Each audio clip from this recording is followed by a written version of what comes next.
We're going to look into our fantasy crystal ball to give you who we will believe is the number one scoring player at each position in week one. First off, the quarterbacks rank. Who is your number one? You know what? I'm going to go with Jalen Hurts. I'm going to go a little bit off brand in this one, but I really do like the matchup that he's got this week going up against the Atlanta Falcons. They've allowed the second most fantasy points per game to quarterbacks, and that goes back to 2020. Their defense could be improved a little bit this season. A.J. Terrell is somebody who's really started to come on at the end of last season. But I look at both these teams, and I really anticipate this to be one of the highest scoring contests of the weekend. I love both quarterbacks in this one, but I think because Jalen does offer the rushing part of it, I think he's going to end up being the number one quarterback on the week. Well, you talk about a guy with the rushing part of it. I think Lamar Jackson really leads all quarterbacks in this category and forecast you again on Monday night. Yes, you do have to sweat and wait it out till Monday night.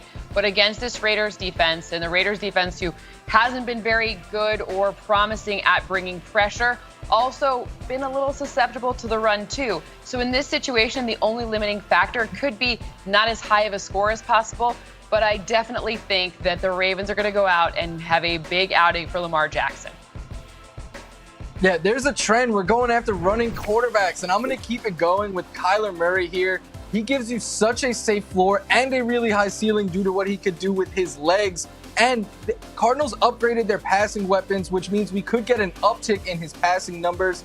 And the Tennessee Titans allowed the fifth most fantasy points per game to quarterbacks last season. And this is a game that I just expect a lot of points to be scored, which only helps the point total for Kyler Murray. Yeah, that shootout would be great for Kyler Murray. He would have been my pick, but it's nice to be able to fall back on the number one quarterback. And I'm doing this acknowledging the improvement that the Browns have made up front. I'm doing this considering all the issues the Chiefs had in their last game against the Bucs. It's easy to make this pick because he's Patrick Mahomes and he's the quarterback of the Chiefs. And he had 24.9 points a game last year, 25 points a game in 3 openers in his career. It's not really a trend. It's just consistency from the number one quarterback. Next up, let's get to running backs. Who is your number one, Cindy? I'm going to keep it really simple here, and I'm going with Christian McCaffrey. Why? Well, he's my number one running back on the season, and I think it starts this week against the Jets defense that has some problems catching the ball. They have some problems stopping the run. Ultimately, what I really think about CMC is he's going to help Sam Darnold have the revenge game that Sam Darnold deserves, which means setting him up with favorable downs and distances and also catching passes in the red area and, making sure that he gets in the end zone. Yeah, I'm going to keep it simple with you, Cynthia. I'm saying it's going to be Christian McCaffrey as well for all the reasons Cynthia just said. And also, the Jets struggle against pass-catching running backs. Last year, they allowed the second most catches and the 7th most yards to running backs. Christian McCaffrey is going to come out and just remind the world that he is the best player in fantasy football. Really? I think Dalvin Cook might have something to say about that. Last season, he was the top scoring fantasy running back in 3 games in 2020. He had at least 15 fantasy points in 13 of 14. Now, the one thing you have to remember, the Bengals have allowed the 4th most rushing yards per game back in 2020. I know I keep saying it like it's the current season. Sorry, my head's a little out of sorts today, but I really do believe that Dalvin Cook has an opportunity to have an absolute monster game, and he's the only player I would take over CMC. Oh, such great running backs there. I'm going to go off the board a little bit. Yesterday, I said it was a bold prediction for Dale Henderson to put 30 on the scoreboard this weekend against the Bears. But the more I think about it, I'm not even sure it's that bold. I want shares of this offense. And the first time out, I don't see why Henderson won't be the biggest beneficiary of all the changes, including Matthew Stafford. Yes, Sonny Michel's going to work in later this season. But for now, 1 week, I think Darrell Henderson could do it for 1 week and have a big game against the Bears. What about your number one receiver, Ray?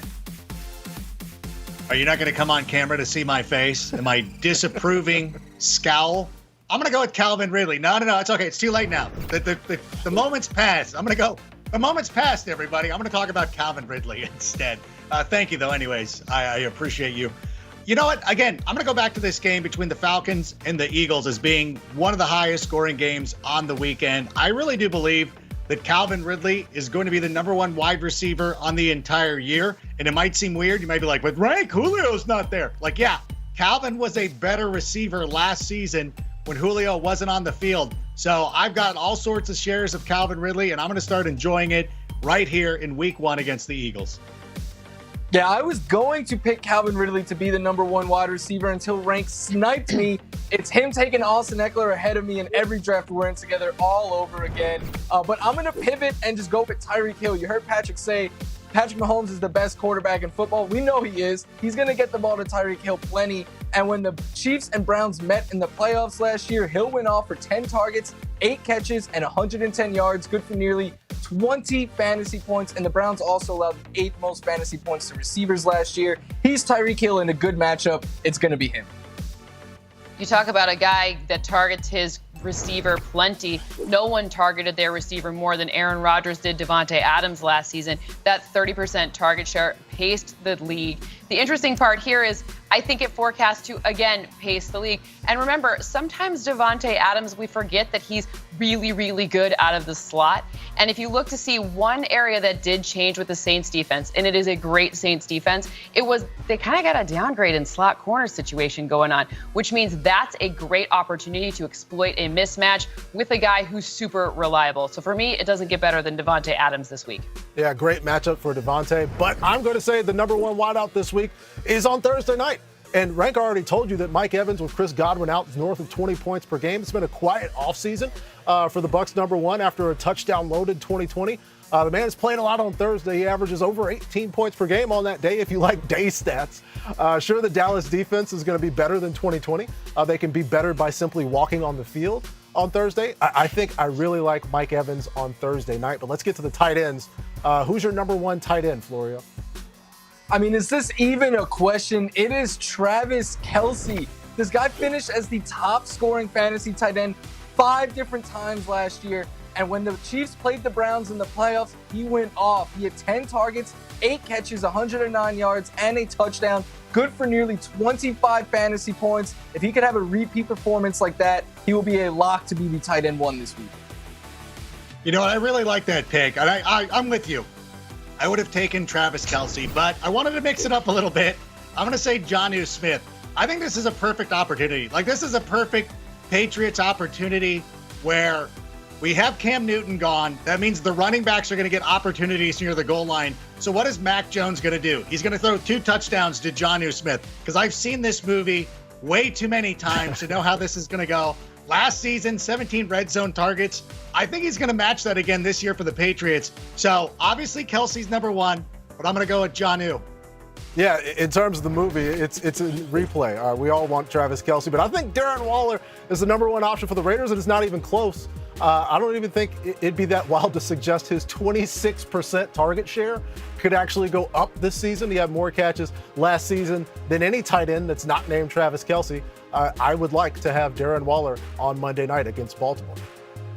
Well, I'm staying in that Monday night game, and I'm adding to the quarterback that I already selected by taking his tight end, Mark Andrews. Obviously returning from injury. Remember, last season, they weren't there. Like, Mark Andrews was not there, but when he was on the field, he still performed at a really excellent rate if you're looking at things like yards per route run and all of the other metrics that show kind of use factors. So for me, against this defense, it doesn't get better than Mark Andrews for my number 1 quarterback. And obviously I got to the homework last because I too had Travis Kelce as number 1.